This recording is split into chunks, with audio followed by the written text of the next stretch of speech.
रुको जरा, सबर करो.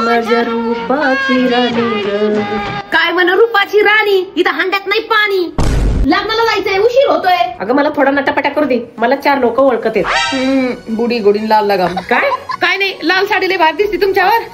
रेशमे हे गळ्यातली याची फिरकी नीट बसव ग. बाय बाय बाय आत्या, काय काळी ढुसमान झाली तुमची. या सोन्याकडे कोण बघायचंय, आधी त्या मानेकडे नजर जाईल. हा ना रेशमे, लय काळी झाली माझी मान, त्यासाठी बुचुडा खाली बांधते. 1 मिनिट थांबा. अहो आधी माझी पण ना मान लई काळी झाली होती. हे आहे डम डॉगचं ग्लायकोलिक ऍसिड ट्रीटमेंट स्प्रे. ह्याने आपले डार्क एरिया ब्राईटन होतात, जसे की आपली मान, हे कोपरा, हे अंडर आर्म्स, हे गुडघे, सगळं काही. आणि ते पण एकदम कमी दरात. 4 हप्त्यामध्ये रिझल्ट भेटतोय ना, कारण याच्यामध्ये 5% ग्लायकोलिक ऍसिड आहे आणि हे डर्मॅटॉलॉजी टेस्टेड आहे. रेशमी दिसती इडी पण हाय हुशार. काय म्हणलं? काय नाही. आणि याला वापरायचं पण लई सोपं आहे. इकडे आणा, हे असं स्प्रे मारायचा इथं. तुम्हाला पण असा प्रॉब्लेम आहे का? तर तुम्ही हे घेऊ शकता purple.com या वेबसाईट वरून, नाहीतर या QR कोडला स्कॅन करून. आत्या बघितलं का, लग्नाला जायची. माय लेकी सारख्याचे, काही फुकटचं भेटलं लगेच घेऊन पळायचं.